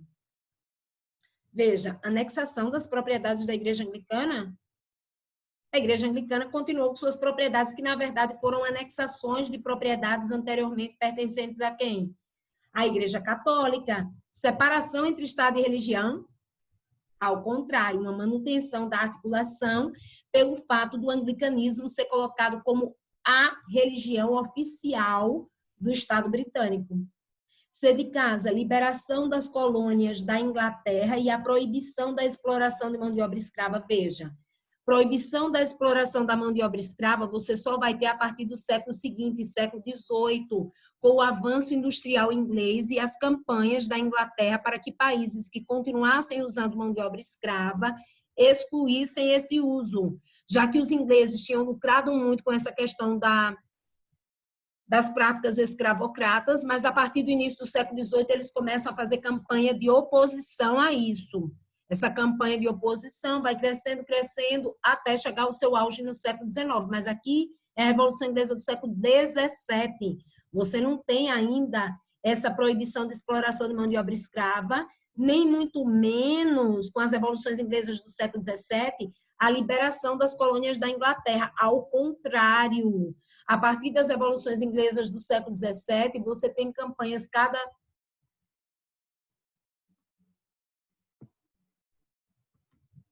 Repetindo, a partir das revoluções inglesas do século XVII, você vai ver grupos comerciais realizando campanhas cada vez mais fortes, voltadas para quê? Para chegar com as colônias inglesas, retirarem mais e mais lucros delas. E isso gerou um ambiente de revolta dentro das colônias, inclusive nas 13 colônias, que viriam um século depois, no século XVIII, nos anos 1700, a se proclamarem independentes da metrópole. Letra D de dado, abolição de domínios feudais e a afirmação da soberania do parlamento. Bem, aqui tem um detalhe. Abolição de domínios feudais. As revoluções inglesas do século XVII, elas simbolizam a abolição de domínios feudais, servis, sim, com a proposta de defesa da propriedade privada, né? Mas sem uma ênfase na ideia de servidão, que foi comum no mundo feudal europeu. E a afirmação da soberania do parlamento, essa é a melhor de todas. Letra E, ampliação das relações internacionais e concessão de liberdade à Irlanda. Vejam, ampliação de relações internacionais, sim, com ampliação de acordos comerciais, mas concessão de liberdade para a Irlanda, ao contrário. A campanha era voltada para integrar a Irlanda. Só que aqui o negócio fedeu, porque nos anos seguintes, com a dinastia Hanover, ou Hanover, como vocês quiserem, principalmente durante a atuação da Rainha Ana, o que é que você vai ter? A formação do Reino Unido, começo do século XVIII, com quem? Inglaterra, País de Gales, Escócia, mas a Irlanda continuou sendo nó, porque havia uma rejeição generalizada à participação da Irlanda nessa ideia do Reino Unido. Só bem depois, no século XIX, é que vai se conseguir que uma parte da Irlanda entre nesse bloco, que é o que a gente conhece hoje como Irlanda do Norte, né? Mas o que a gente chamou por muito tempo de Irlanda do Sul, ou República da Irlanda, que é a parte maior do território irlandês, essa nunca quis aderir ao chamado Reino Unido. Nunca quis aderir, até os dias atuais. Certinho? Entenderam? Porque a melhor opção é a D.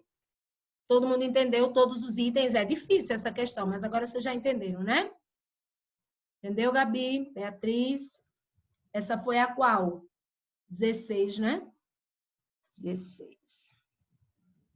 Bora lá, vamos para as mais distantes. Vocês me pediram 92 e 94.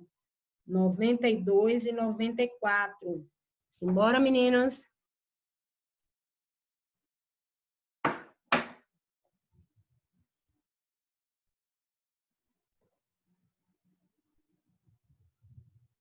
Noventa e dois e 94.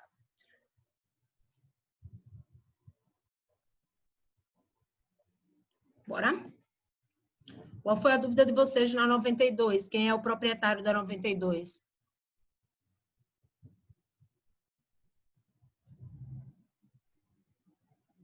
Cadê? Amanhã é sexta, tão emocionante. A aula de amanhã e de segunda começa às 7 horas. Olha, gente, essa aula online, 7 horas da manhã, é tão agradável, né? Hoje começou 8, mas terminou 6h30 da noite. Hoje, ontem começou 8, agora segunda e sexta começa às 7. Não, agora o dia mais emocionante mesmo é a segunda. Começa às 7 da manhã e só termina com vocês, quando a gente termina a aula da tarde. Oh, que alegria! Cadê, Natália? Ô, Natália, 92, que alguém me pediu. Foi a tua? Ainda tem alguém querendo a 92? Bora, Luana. A 92 diz assim: em 2008 foram comemorados os 200 anos da mudança da família real portuguesa para o Brasil, onde foi instalada a sede do reino. Certo. Aí diz, uma sequência de eventos importantes ocorreu no período entre 1808 e 1821, que é o chamado período joanino, durante os 13 anos em que Dom João VI e a família real portuguesa permaneceram no Brasil. Entre esses eventos, destacam-se os seguintes: Bahia, 1808, parada do navio que trazia a família real portuguesa para o Brasil sob a proteção da Marinha Britânica, fugindo de um possível ataque de Napoleão. Rio de Janeiro, 1808, desembarque da família real portuguesa na cidade onde residiriam durante sua permanência no Brasil. Salvador, 1810, Dom João VI assina a Carta Régia de Abertura dos Portos, que ele fez uma visita lá, né? Ao comércio de todas as nações amigas, ato antecipadamente negociado com a Inglaterra em troca da escolta dada à esquadra portuguesa. Rio de Janeiro, 1816, Dom João VI torna-se rei do Brasil, porque foi depois da morte de Dona Maria II, da mãe dele, né? E de Portugal devido à morte da mãe, exatamente. Pernambuco, 1817, as tropas de Dom João VI sufocaram a Revolução Republicana, com a liderança lá do almirante Rodrigo Lobo, que enviou aí, organizou ataques por terra, mas também ataques navais, à costa pernambucana. Rainha Louca, um príncipe medroso, tal. Laurentino Gomes, né? Daquela série de livros, 1808, 1822, 1889. Aí diz, uma das consequências desses eventos foi, qual foi tua dúvida, Luana, nessa? C&D, Darlinson, C&D, Natália, C&D também, Luana, vamos lá, C&D. Aí diz aqui assim, uma das consequências desses eventos, letra C de casa, a conquista da região do Rio da Prata, em represália à aliança entre a Espanha e a França de Napoleão. É porque é uma abordagem super diferente essa. É super incomum essa análise. Ela não está errada, não, mas ela é incomum. Eu vou explicar para vocês. E dedicado, uma das consequências, a abertura de estradas que permitiu o rompimento do isolamento que vigorava entre as províncias do país, o que dificultava a comunicação antes de 1808. Gente, o lance das estradas ele avança muito quando, já no Brasil República, já a partir das primeiras décadas do século XX, quando você tem várias propostas, né, dos governos republicanos de investimentos no setor rodoviário, acreditando-se que a estrutura das estradas, que o transporte rodoviário seria algo decisivo, tanto para proliferar a circulação de mercadorias quanto de pessoas, né, no território brasileiro. O que a gente sabe que não foi uma decisão muito inteligente.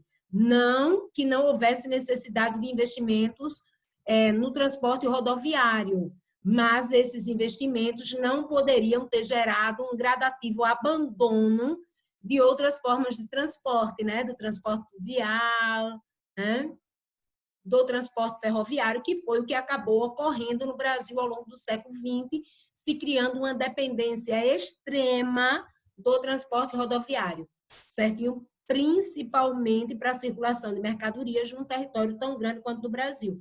Você não pode falar em expansão aí de estradas numa realidade ainda do início do século XIX. Você vai ter um certo investimento em estradas de ferro, mas focado na segunda metade deste século com as políticas de Dom Pedro II. Dom Pedro II, certinho? Permitiu o rompimento do isolamento que vigorava entre as províncias do país, nem todas. Você vê que durante o século XIX, mesmo com a relativa expansão de estradas de ferro, na segunda metade deste século, isso não impediu que o norte do Brasil continuasse com níveis de isolamento muito elevados.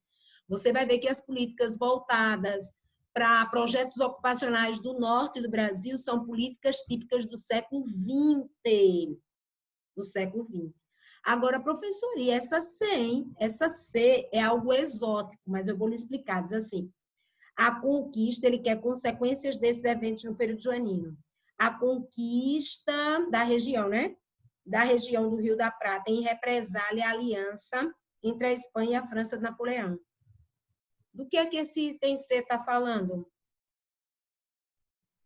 Do que é que esse item C está falando? Do fato de Dom João VI, depois desses eventos aqui, que vão até 1817, ele ter anunciado a invasão de quê? Da Cisplatina, futura República Oriental do Uruguai. Você vê que é bem sacana de quem fez essa questão, porque a questão vai até 1817. 1817 foi o ano no qual o Brasil, depois de 2 anos de enrolação, devolveu oficialmente a Guiana para os franceses. Essa decisão de que o Brasil teria que devolver a Guiana para os franceses já tinha sido tomada desde 1815 pelo princípio da legitimidade lá no Congresso de Viena, na Áustria, pós expulsão de Napoleão do governo da França. Certinho? Mas o Brasil enrolou 2 anos para devolver a Guiana. Foi logo depois de devolver a Guiana em 1817 que Dom João anunciou que ia contratar tropas para invadir a Cisplatina. Aí é onde vem a curiosidade.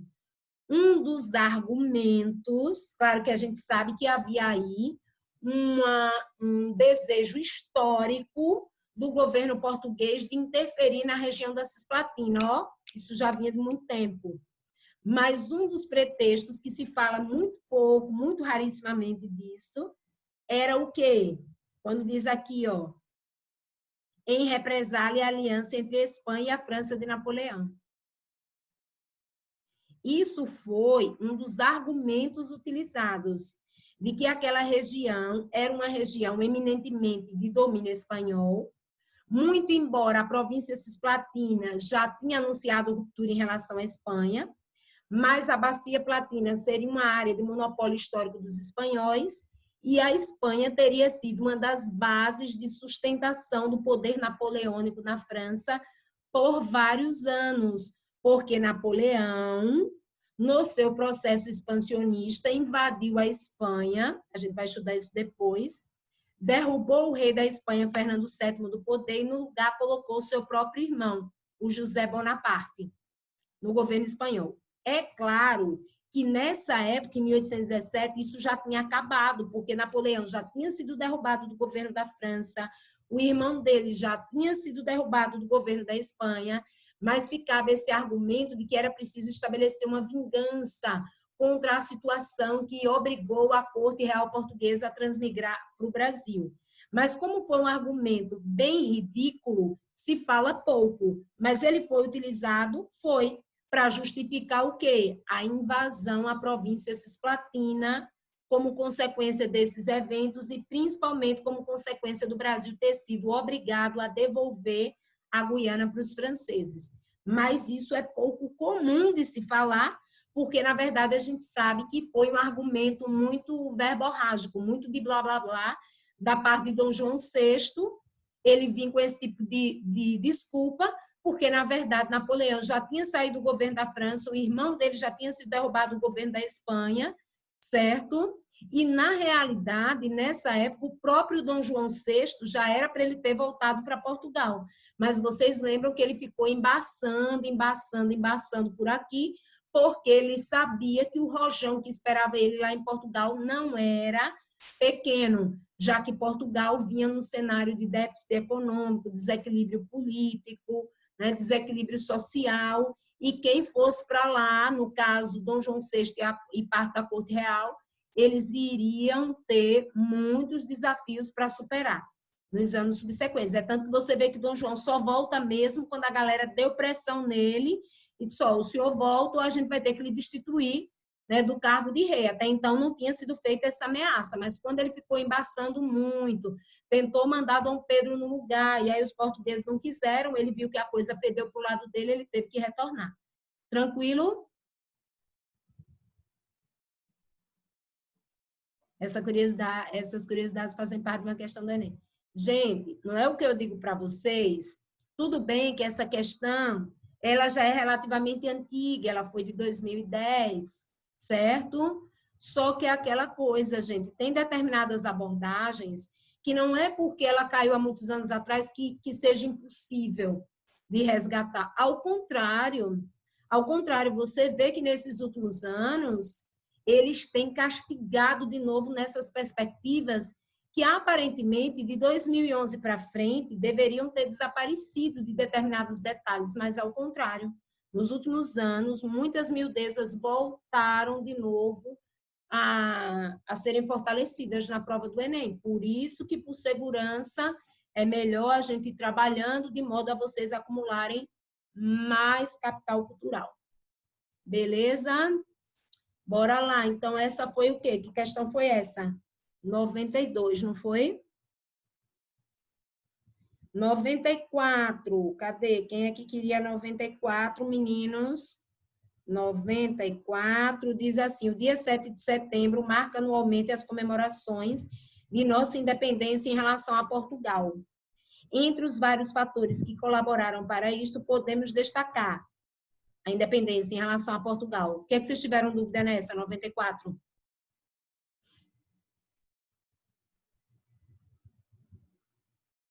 Hein? Qual foi a dúvida de vocês na 94? Ou não tem mais dúvida na 94? Teve, filha, nascer. Aí, veja, entre os vários fatores que colaboraram para isto, podemos destacar, C de casa, a submissão do príncipe regente às ordens vindas de Portugal, levando à formação de um grupo de notáveis sob a liderança de José Bonifácio, que se encarregaria de elaborar a nossa primeira Constituição. Veja, ele vai formar um grupo com José Bonifácio? Vai, que é o novo corpo ministerial, porque depois do episódio do Dia do Fico, no início do ano 1822, os ministros que vinham assessorando Dom Pedro como príncipe regente, que eram portugueses e tinham sido deixados aqui por Dom João VI, eles vazaram, eles pediram demissão. E aí Dom Pedro forma um novo ministério e essa galera mais conservadora ligada aos irmãos Andrada teve destaque. Estaria bom, mas tem um problema aqui. A submissão às ordens vindas de Portugal, isso aqui está errado. Na verdade, o processo de independência se dá com a gradativa decisão de Dom Pedro de quê? De não se submeter às ordens portuguesas, de romper com as propostas de quê? De retorno para Portugal e filiar-se a quê? As elites agrárias do Brasil, sob a promessa de que essas elites agrárias iriam apoiar o príncipe regente para ele ser proclamado como imperador e assumir administrativamente o território brasileiro. E não precisar esperar ir para Portugal, esperar que o pai morresse para que ele virasse rei de Portugal. Certinho? Entendeu essa C? Teve dúvida na B e na C? A B diz assim: sobre a independência em relação a Portugal. A B de bola diz: a transferência para Portugal de uma série de repartições criadas durante a permanência de Dom João VI em nosso território, aumentando a insatisfação dos brasileiros com aquela situação de independência. Vejam. É uma pegadinha essa aqui, ó. A transferência para Portugal. Ele diz assim: o dia 7 de setembro marca anualmente as comemorações de nossa independência em relação a Portugal. Entre os vários fatores que colaboraram, ele quer fatores causadores da independência. Fatores causadores da independência. Geradores dela. Aí a letra B diz: entre os vários fatores que colaboraram para isso, podemos destacar a transferência para Portugal de uma série de repartições criadas durante a permanência de Dom João VI no nosso território, aumentando a insatisfação dos brasileiros com aquela situação de independência. Veja, isso aqui é uma sacanagem sem tamanho, porque repare bem. Qual era a proposta da galera lá de Portugal? Recolonizar o Brasil e transferir instituições que davam uma sensação de autonomia aqui para o território. As sedes dessas instituições que davam essa sensação de autonomia, que haviam sido firmadas durante o período joanino, deveriam ser transferidas para onde? Para Portugal. Em linhas gerais, aí aqui entra a curiosidade, a curiosidade, a curiosidade. Em linhas gerais, o governo de Portugal não conseguiu transferir a maior parte dessas instituições. Em linhas gerais. Mas, por exemplo, você tem alguns decretos que foram firmados, decretos contra os quais Dom Pedro se posicionou, que, por exemplo, suspendiam a impressão de moedas no Brasil, chegou a ser suspenso, por exemplo. Com isso, o Brasil teria que voltar a receber, né, moedas de Portugal, porque vocês sabem que durante o período joanino não foi estabelecida a Casa da Moeda. Então, isso é uma curiosidade, nenhum livro de história de ensino médio no país fala disso, mas chegou a se estabelecer uma suspensão provisória da emissão de moedas, chegou a se estabelecer, por exemplo, um anúncio, um decreto proibindo outra vez o ensino superior na colônia, mas isso não vingou. Não vingou porque a Escola de Medicina de Salvador, a Escola Médico-Cirúrgica do Rio de Janeiro, mesmo com o anúncio desse decreto, elas continuaram funcionando, mas chegou-se a anunciar essa transferência, né, de estrutura de ensino superior. Então, o Dom Pedro, como príncipe regente, ele, na verdade, se posiciona contra as tentativas de transferência. Algumas foram decretadas, muito embora não respeitadas dentro do território, e outras nem se conseguiu decretar, porque antes disso a ruptura acabou acontecendo. Mas diz de um jeito que você pensa, o Xi transferiu, né? Você tem alguns decretos de transferência contra os quais Dom Pedro, na qualidade de príncipe regente, se posicionou. Certinho? Quando ele anuncia o dia do fico, ele diz, eu vou ficar e essa campanha que está fazendo aí, está arrastando, eu não vou aceitar. Decreto do cúmplice. Por que ele estabelece o decreto do cúmplice? Porque vários decretos estavam sendo fixados lá em Portugal, inclusive anunciando transferências de instituições. E aí ele vai se posicionar contra. Entendeu o raciocínio? Transferência para Portugal de uma série de repartições criadas durante a permanência de Dom João VI. Sim, muito embora a maior parte, a esmagadora maioria dessas transferências não se efetivaram. Entendeu? O raciocínio é mais uma pegadinha. Em nosso território, aumentando a insatisfação dos brasileiros com aquela situação de dependência. Dessas duas que vocês me mostraram, da B e da C, a melhor é a B. Só se tiver alguma outra melhor aí. Vocês olharam as outras? Se tem coisa melhor? Mas ele colocou tipo uma pegadinha aqui. Aí muita gente se passa nisso. Eles não transferiu. Você tem vários decretos de transferência. A questão é que a maioria não foi respeitada. Beleza? Misericórdia, 10 horas em ponto. Eu prometi que 9h59 ia começar o processo de conclusão. Entendeu, Luana? Conseguiu essa? Natália, tá acordada ainda, Natália? Darlinson? Pronto, beleza. Gente, vamos fazer mais, tá? Das que vocês me deram, a gente fez já a maior parte, né? 68, 66, 67...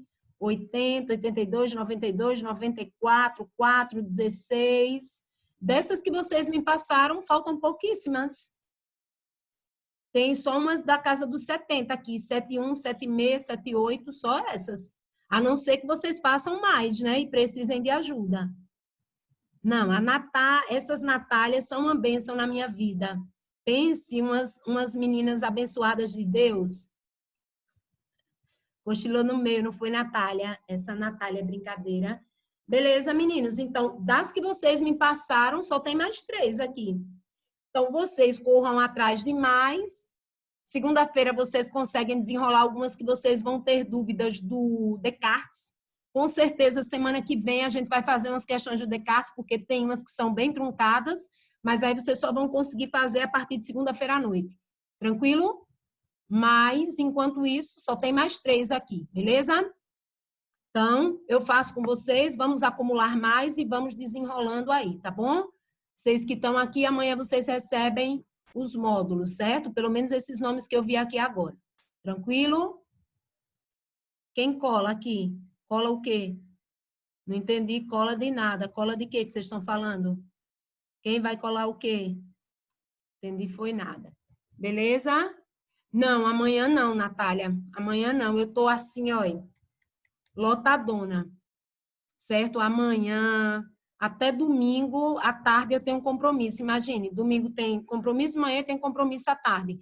Mas eu prometo que eu sempre coloco mais espaço para vocês que para todo mundo, né? Eu prometo que a semana que vem eu coloco esse espaço até mais tarde para vocês também, para suprir a falta de ontem, tá certo? Pode ter certeza. Semana que vem eu abro mais exceções para vocês, como de costume, viu? Beijocas, meninos. Até mais. Beijo, Natália. Bom sono. Darlisson, Vivian. Fiquem com Deus, viu? Qualquer coisa, mandem notícias. Eu vou demorar para responder. Se for muito urgente, ligue para mim, que é mais fácil do que mandar mensagem. E se não for muito urgente, mande que uma hora eu visualizo, tá certo? Beijo, até mais.